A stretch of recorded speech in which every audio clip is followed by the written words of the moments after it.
تاج حیدر صاحب ایک اور بڑا اہم ایشو ہے اور وہ یہی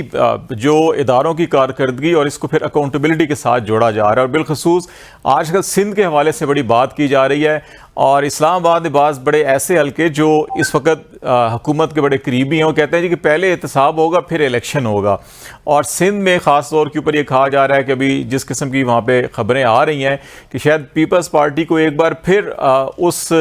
شکنجے میں جکڑنے کی کوشش کی جا رہی ہے، جس کے نتیجے میں خورشید صاحب نے بھی ابھی ایک روز پہلے جو بیان دیا وہ بھی آپ کو سنا دیتے ہیں، ممکن ہے آپ کی نظر سے گزرا ہو۔ خورشید صاحب نے کیا کہا اور پھر اس کے بعد اگر پہلے احتساب اور پھر الیکشن کی طرف جاتے ہیں تو آپ کا نقطہ نظر بھی ہم جاننا چاہیں گے۔ موجودہ حالات میں اگر یہ فیصلے کیے گئے کہ پارٹی کو ڈسٹرب کرنا ہے، ہاتھ ڈالنا ہے، تو یہ باتیں جو ہے نا پاکستان کی ریاست کے لیے اچھا نہیں ہوگا اور ملک کے حالات کے لیے اچھا نہیں ہوگا۔ آپ مسائل میں اور الجھ جائیں گے۔ آپ کو کام رائٹ ان کے لیے کام رائٹ پوزیشن اختیار کرنی چاہیے اور الیکشن کا بہتر ماحول میں کرنی چاہیے۔ جی سر، یہ خورشید شاہ صاحب نے بڑا واضح طور کے اوپر کہا کہ اگر آپ اس قسم کی کارروائی کریں گے تو یہ ملک کے لیے، ریاست کے لیے نہیں اچھا ہوگا، بلکہ آپ الیکشن کی طرف جائیں اور وہ انوائرمنٹ بنائیں۔ لیکن ابھی ہمیں الیکشن کا انوائرمنٹ بالکل کہیں نظر نہیں آ رہا، لیکن اکاؤنٹیبلٹی کے لیے کچھ گراؤنڈز بنانے کی کوشش کی جا رہی ہے۔ تاج حیدر صاحب، نہیں، خورشید شاہ صاحب نے پتہ نہیں کیوں اس پر بات کی، یہ بات اس قابل نہیں ہے کہ اس پر بات کی جائے کہ ایک گھسے پٹے پرانے فیل شدہ نسخے ہیں کہ پہلے احتساب تو فلانا ہے، بعد میں پتہ چلتا ہے کہ وہ احتساب کرنے والے خود سب سے زیادہ گڑبڑ تھے۔ آپ کو گراؤنڈ پوزیشن دیکھنی ہے کہ کیا ہے اور گراؤنڈ پہ حل نکالنا ہے اس کا، اور حل جب سیدھا سادہ ہو تو پھر یہ اتنی لمبی چوڑی باتوں میں کیوں بتلایا کیا جائے۔ میں تو سیدھی بات عرض کر رہا ہوں کہ ٹرکیں جا رہی ہیں، اگر ٹرکیں وہ ٹرکیں پہاڑیوں پہ سے نہیں جا رہی ہیں، وہ ٹرکیں سڑکوں پہ سے جا رہی ہیں، تو وہ اگر آپ کو نظر نہیں ہے اور آپ ان کو نہیں روک رہے تو پہلے روکیے نا، اس کے بعد دیکھیے کہ ہم سندھی تو ہیں ہی گندے بچے نا، گندے بچے بہت، بس جب کوئی بیمار پڑتا ہے تو یہاں آ جاتا ہے، ہم خدمت کرتے ہیں اس کی، اور کوئی پرابلم ہوتی ہے یہ ہوتی ہے، ہم تو اتنے گندے بچے ہیں کہ آپ نے ہماری آبادی بھی 3 کروڑ کم کر، وی ڈیزرو اٹ، ہم اپنی اوقات پہچانتے ہیں کہ اس فیڈریشن کے اندر کیا اوقات ہے، لیکن اسمگلنگ تو روکو گئی، اسمگلنگ روکو، وزارت داخلہ کا کام ہے اسمگلنگ روکنا، ہم تو ہیں، ہمیں ڈال دیجیے نا جیلوں میں، مجھے بھی 2 کتابیں یہ میں جا کے لکھ لوں گا، لیکن یہ کہ اسمگلنگ تو روکو، ہمیں جیل میں ڈال کے اسمگلنگ روک سکتی تو ڈال دو ہمیں جیل میں۔ تاج حیدر صاحب، الیکشن کے بارے میں آپ کیا دیکھ رہے ہیں؟ آپ کیونکہ پاکستان پیپلز پارٹی کے جو الیکشن سیل ہے اس کو بھی لیڈ کر رہے ہیں، اور پرائم منسٹر نے ابھی ریسنٹلی جو گفتگو کی ہے الیکشن کے بارے میں اور سپریم کورٹ کے بارے میں، وہ بھی آپ کو سنواتے ہیں، اور پھر اس خاص تناظر میں کہ آج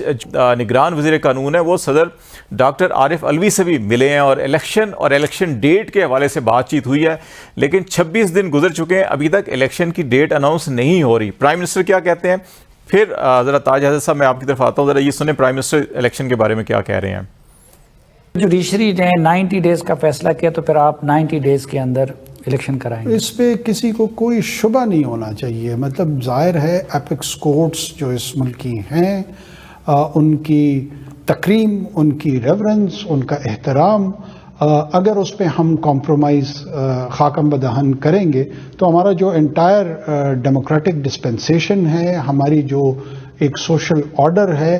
وہ کمپرومائز ہو جائے۔ سپریم کورٹ موجود ہے، وہ جو بھی فیصلہ کرتی ہے، جس قسم کی بھی انٹرپریٹیشن دیتی ہے، وہ دونوں صورتوں میں ہمارے قابل قبول ہے۔ اٹ از فار دا ججز ٹو جج۔ جی تاج حیدر صاحب،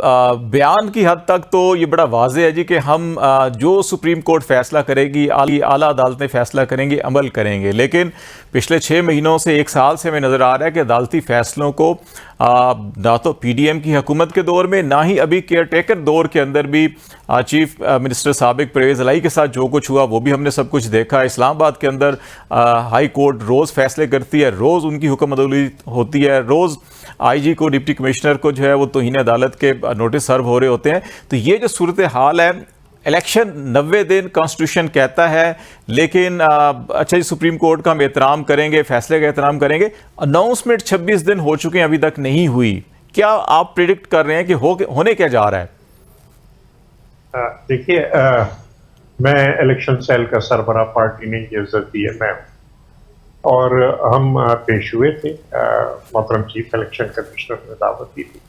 اور ہم نے اپنا موقف ان کے سامنے بیان کیا. ہم نے انہیں بتایا کہ کہاں کہاں ہم نے کمپرومائز کی. ہم نے 3 کروڑ آبادی کم ہوئی اس کو مان لیا. ہم نے آپ نے جو فگرز اپنی ویب سائٹ پہ چل رہی تھیں، آپ نے سی سی آئی کی میٹنگ میں کہا کہ نہیں ہم مزید ان کو 15% کم کر رہے ہیں. اچھا بھائی 15% کرنے کا کیا فائدہ؟ ان کا جی کانسٹیٹیوشن میں ترمیم نہیں لانا، آپ مان جائیں اسے. ہم اس کو بھی مان گئے چلیے، لیکن اس کو ماننے کے بعد آپ کو نئی حلقہ بندی کی ضرورت نہیں تھی کیونکہ سیٹوں کی تعداد میں کوئی تبدیلی نہیں ہوئی. یہ ہم نے گزارش کی، سمجھایا چیف الیکشن کمشنر صاحب کو، کیونکہ تاریخ دینا ان کا کام کہ وہ تاریخ دیں. اور بہرحال انہوں نے وعدہ کیا تھا کہ ہاں ہم پوری کوشش کریں گے، کچھ وہ پیچھے بھی لائے ہیں، لیکن اب ہم الیکشن کے کام میں مصروف ہیں. اب ہمارے سامنے بہت بڑے بڑے پرابلمس ہیں. ہمارے سامنے ملک کے اکنامک ریوائول کا پرابلم، انرجی کی پرابلم ہے، دوسری بے روزگاری کا مسئلہ ہے، جو ڈیڈ ہماری انڈسٹریز ہیں ان کو چلانے کا مسئلہ ہے. تو ان تمام چیزوں کے اندر ہم لگے ہوئے ہیں. جو بھی سپریم کورٹ فیصلہ کرتا ہے، جو بھی کرتا ہے، جو بھی میں نے پہلے آپ سے کہا کہ فیڈریشن میں اپنی اوقات ہمیں معلوم ہے، گدھے گنے جاتے ہیں، سندھی نہیں گنے جاتے. تو یہ جو ہے ہماری اوقات ہے، تو اس اوقات کے اوپر ہم ہیں، اور اسی کے اندر جو بھی آگے ملک کو بچانے کا رستہ، کہ آپ نے ہمارے لیڈر کو قتل کیا، ہم نے کہا پاکستان کرتے، تو لیکن جو بھی آگے جانے کا، ملک کو ترقی دینے کا رستہ ملتا ہے. آپ نے تو یہ کیا کہ ہم جو گھر بنا رہے تھے، صرف 50,000 گھر ہم نے بنائے، 20 لاکھ ہمیں بنانے، اس کے بھی فنڈز آپ نے کہا کہ نہیں جی فنڈز نہیں دیں. جبکہ سامنے بیٹھ کے میں نے پارلیمنٹری کمیٹی میں کہا تھا کہ یہ اختیار ہم نہیں دینا چاہتے، کیونکہ ہمیں خطرہ ہے کہ جو 2 لاکھ سولر پیلرز ہم نے لگائے، جو 50,000 گھر ہم نے بنائے تباہ شدہ لوگوں کے لیے، ان کے لیے جو فنڈ کی ریلیزز ہیں وہ رک سکتی ہیں. لہٰذا یہ اختیار ہم نہیں دینا چاہتے کیئر ٹیکر گورنمنٹ کو. کیئر ٹیکر گورنمنٹ نے نہیں کیا، وہ الیکشن کمیشن نے کیا. آپ یہ سمجھتے ہیں کہ ابھی الیکشن کمیشن جو اناؤنس کرے گا وہ بہتر کرے گا اور آپ اس کو فالو کریں گے؟ بہت شکریہ تاج حیدر صاحب، ہمیں ٹائپ